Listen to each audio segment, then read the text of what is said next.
Selamat pagi, saudara-saudari di dalam Kristus.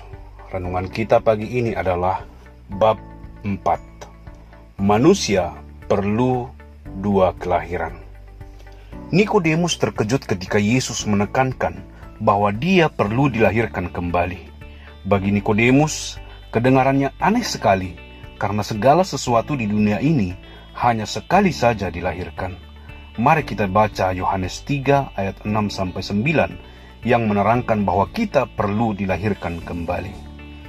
Apa yang dilahirkan dari daging adalah daging, dan apa yang dilahirkan dari roh adalah roh. Janganlah engkau heran, karena aku berkata kepadamu, kamu harus dilahirkan kembali. Angin bertiup kemana ia mau, dan engkau mendengar bunyinya, tetapi engkau tidak tahu dari mana ia datang, atau kemana ia pergi. Demikianlah halnya dengan tiap-tiap orang yang lahir dari roh.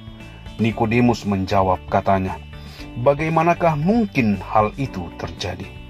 Sebagai anak Allah, Yesus dapat membaca pikiran Nikodemus yang sedang bingung tentang perlunya dilahirkan kembali.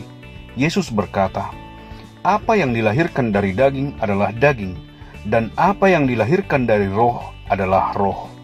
Dengan kata lain, Yesus mengingatkan Nikodemus bahwa manusia itu adalah ciptaan yang unik di antara semua ciptaan Allah karena manusia memiliki tubuh dan roh.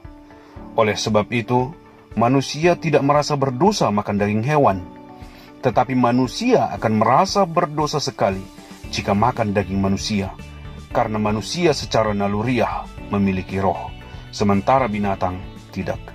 Yesus mengatakan kepada Nikodemus bahwa manusia perlu dua kelahiran karena manusia memiliki dua sifat alami, secara jasmani dan secara rohani.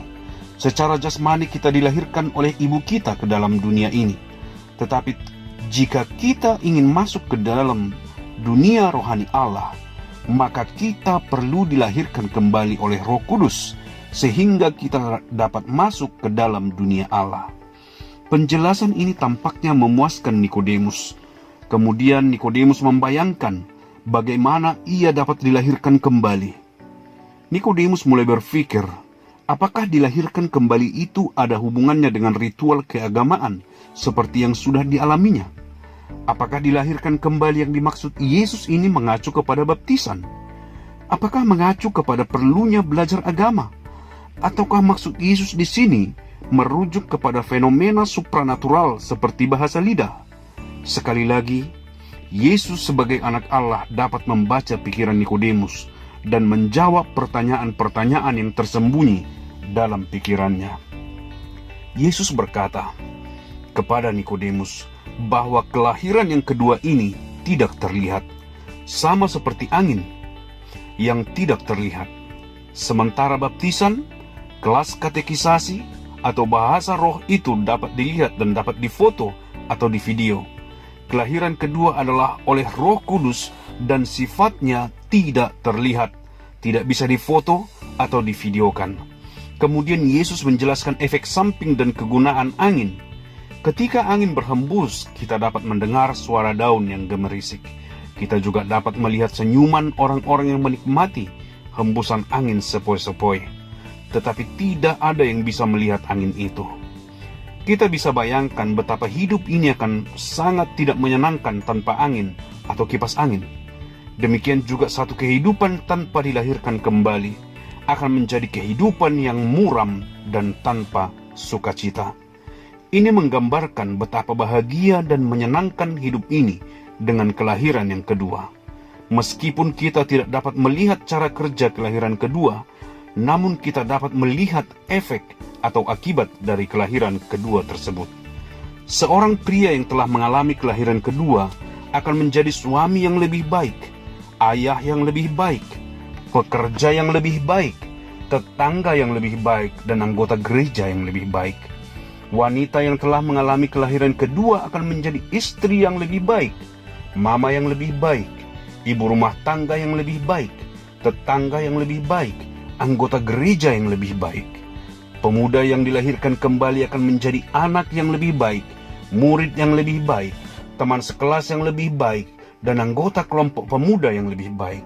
Semua yang telah dilahirkan kembali akan memiliki kedamaian dan sukacita yang besar.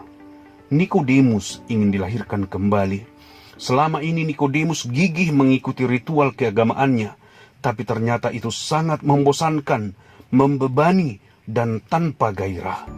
Nikodemus sangat merindukan angin spiritual yang menyejukkan untuk memberikan semangat baru dari ritual keagamaannya yang membosankan.